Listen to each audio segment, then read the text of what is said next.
दोस्तों, हम सभी जानते हैं कि टाटा हमारे देश की सबसे बड़ी व सबसे पुरानी कंपनियों में से एक है। असल में टाटा कोई एक नहीं बल्कि कई अलग अलग कंपनियों का एक बहुत बड़ा समूह है, जो कि आज के समय में ऑटोमोबाइल, केमिकल्स, स्टील और घरेलू उपकरणों जैसे सैकड़ों अलग अलग प्रोडक्ट्स को बनाती और बेचती है। लेकिन क्या आपके मन में कभी ये सवाल आया है कि आखिर टाटा टू व्हीलर व्हीकल्स क्यों नहीं बनाती है, जबकि हमारे भारत को तो दुनिया में सबसे बड़ी टू व्हीलर्स का मार्केट माना जाता है, जहां हर साल 3.5 करोड़ से भी ज्यादा टू व्हीलर्स बेचे जाते हैं। लेकिन इसके बावजूद भी टाटा ने आज तक कभी भी टू व्हीलर व्हीकल्स के मार्केट में कदम क्यों नहीं रखा? और दोस्तों, इसी सवाल का ही जवाब हम आज की हमारी इस वीडियो में आपको देने वाले हैं। तो चलिए अब इस इंटरेस्टिंग वीडियो को शुरू करते हैं।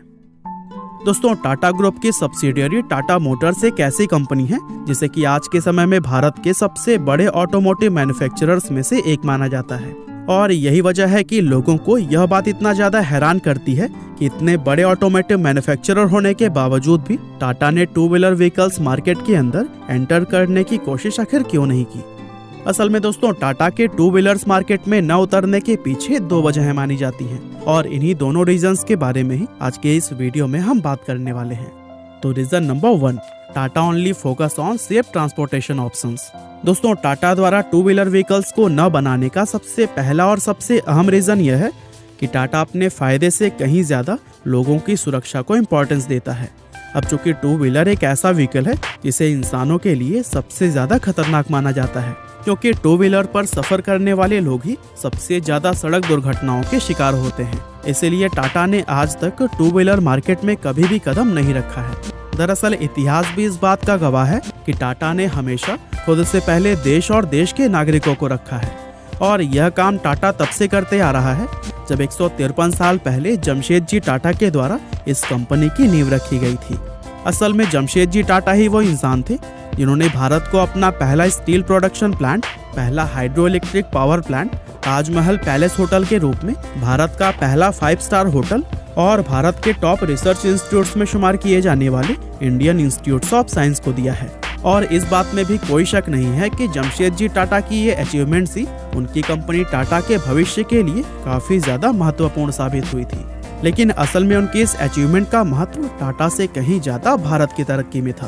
क्योंकि जमशेदजी के इन्हीं प्रोजेक्ट्स ने ही भारत को वो भारत बनाने में अहम भूमिका निभाई है जिस भारत को आज हम लोग जानते हैं। और दोस्तों, एक चीज जो टाटा कंपनी को इतना ज्यादा खास बनाती है वो यह है कि जमशेदजी टाटा के द्वारा शुरू किया गया यह कल्चर टाटा परिवार और टाटा कंपनी में आज भी उसी तरह से बरकरार है, क्योंकि आज भी यह कंपनी अपने प्रॉफिट से पहले भारत और भारत के नागरिकों की भलाई व सेफ्टी के बारे में सोचती है। और यही वजह है कि टाटा मोटर्स की सभी गाड़ियां खास तौर से लोगों की सुरक्षा को ध्यान में रखकर बनाई जाती है, और इसीलिए टाटा की कम बजट वाली गाड़ियां भी सुरक्षा के मामले में दूसरे ब्रांड्स की गाड़ियों से कहीं ज्यादा बेहतर होती है। और दोस्तों, ये बड़े कमाल की बात है कि जमशेदजी टाटा से लेकर रतन टाटा तक टाटा परिवार के किसी भी सदस्य के द्वारा कभी भी टू व्हीलर व्हीकल्स की मार्केट में आने की कोशिश नहीं की गई। और दोस्तों, रतन टाटा के बारे में तो यह स्टोरी भी काफी फेमस है कि एक बार वो अपनी कार में सवार होकर कहीं जा रहे थे और उस समय काफी तेज बारिश हो रही थी, जिसके चलते सड़क पर काफी फिसलन हो गई थी। और उसी समय रतन टाटा की कार के करीब से एक व्यक्ति टू व्हीलर पर अपनी फैमिली को लेकर गुजरा। रतन टाटा ने देखा कि उस टू व्हीलर पर कुल 4 लोग सवार थे, और चूंकि बारिश के कारण सड़क पर काफी फिसलन हो गई थी, इसीलिए उनका व्हीकल सड़क पर स्लिप होकर नीचे गिर गया, और इस हादसे में उन सभी लोगों को काफी चोटें आई थी। ये दुर्घटना रतन टाटा ने खुद अपनी आंखों से देखी थी, और इस तरह के एक्सीडेंट की वजह से ही उन्होंने टू व्हीलर व्हीकल को कभी भी एक सेफ वाहन नहीं माना। इसके अलावा कुछ समय पहले एक मीटिंग के दौरान टाटा ग्रुप के एक पूर्व एमडी से जब यह सवाल पूछा गया कि टाटा टू व्हीलर व्हीकल्स क्यों नहीं बनाता है, तब उन्होंने यह जवाब दिया कि Tata two wheeler vehicle market में इसलिए एंटर नहीं करता क्योंकि पैसेंजर व्हीकल मार्केट के अंदर टाटा का कमिटमेंट लोगों को सुविधाजनक व सुरक्षित ट्रांसपोर्टेशन ऑप्शन प्रोवाइड करना है, और Tata group two wheeler vehicles को सेफ वाहन नहीं मानता है। अब वैसे देखा जाए तो आंकड़े भी इस चीज को साबित करते हैं, क्योंकि भारत की अगर बात करें तो हमारे देश में रोड पर जितने भी एक्सीडेंट्स होते हैं उसमें 80% से भी ज्यादा दुर्घटनाएं टू व्हीलर से ही जुड़ी होती हैं। साथ ही रोड एक्सीडेंट में भी मरने वाले लोगों में 85 से 90% लोग टू व्हीलर चलाने वाले ही होते हैं। और दोस्तों, इन आंकड़ों को देखने के बाद से यह कहना बिल्कुल भी गलत नहीं होगा कि टू व्हीलर सड़क पर चलने वाले व्हीकल्स में सबसे ज़्यादा असुरक्षित वाहन है, खास तौर से हमारे भारत के अंदर, क्योंकि हमारी सड़कें और लोगों के ड्राइविंग करने का तरीका इसे और भी ज़्यादा खतरनाक बना देता है। और इन सभी बातों से तो यही लगता है कि लोगों की सेफ्टी ही वो मुख्य कारण है जिसकी वजह से टाटा टू व्हीलर्स नहीं बनाता है। रीज़न नंबर 2,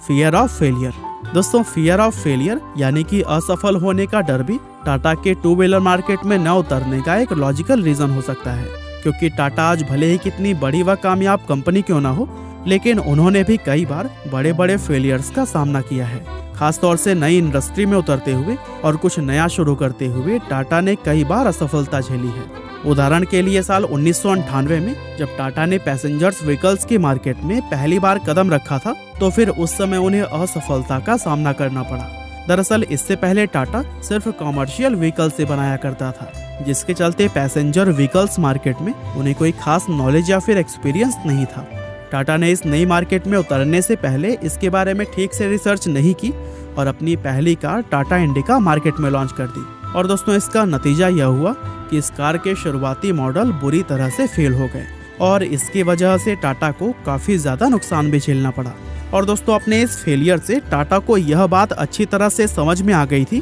कि कोई भी ऐसी नई मार्केट जो कि बहुत ही ज़्यादा कॉम्पिटिटिव हो और जिसमें पहले से ही बहुत बड़े बड़े प्लेयर्स मौजूद हों, उस मार्केट में उतरने से पहले उसके बारे में गहराई से रिसर्च करना और उसके बारे में सही ढंग से समझना बहुत ही ज़्यादा जरूरी होता है। इसके अलावा पैसेंजर व्हीकल मार्केट में टाटा को दूसरा सबसे बड़ा सबक अपने टाटा नैनो प्रोजेक्ट के दौरान मिला था। आपकी जानकारी के लिए बता दें कि टाटा नैनो टाटा कंपनी के इतिहास में हुए उनके सबसे बड़े फेलियर्स में से एक माना जाता है। इस पूरे प्रोजेक्ट में टाटा ने मार्केटिंग से लेकर मैन्युफैक्चरिंग तक बहुत सारी गलतियाँ की थी, जिसके चलते ये कार मार्केट में ज़्यादा बिक नहीं पाई और टाटा के लिए यह उनकी सबसे बड़ी असफलताओं में से एक बन गई। और दोस्तों, इस तरह के फेलियर से टाटा को यह बात समझ में आ गई थी कि जिस मार्केट के बारे में कोई खास नॉलेज या एक्सपीरियंस न हो, उस मार्केट में आधी अधूरी तैयारी के साथ उतरना ही बहुत ज़्यादा रिस्की होता है। और चूंकि टू व्हीलर मार्केट एक ऐसी इंडस्ट्री है जहां उतरने और सेटअप तैयार करने में ही बहुत ज़्यादा पैसे खर्च होते हैं, इसीलिए यह मार्केट और भी ज़्यादा रिस्की हो जाती है, क्योंकि जरा से भी प्लानिंग इधर उधर होने पर नुकसान भी उतना बड़ा हो जाता है। और दोस्तों, टाटा की तरफ से भी पब्लिकली कई बार इस बात को एक्सेप्ट किया गया है कि टू व्हीलर मार्केट के बारे में उनके पास कोई खास नॉलेज या एक्सपीरियंस मौजूद नहीं है, और जो कि बिना किसी तैयारी के नया मार्केट में उतरने का लॉस टाटा पहले भी कई बार झेल चुका है। तो फिर ऐसे में फियर ऑफ फेलियर ही उनके टू व्हीलर मार्केट में न उतरने का एक प्रैक्टिकल रीजन नजर आता है। बाकी दोस्तों, आप हमें कमेंट करके जरूर बताएं कि इनमें से कौन सा रीजन आपको सही लगता है। और दोस्तों, इस तरह के नॉलेज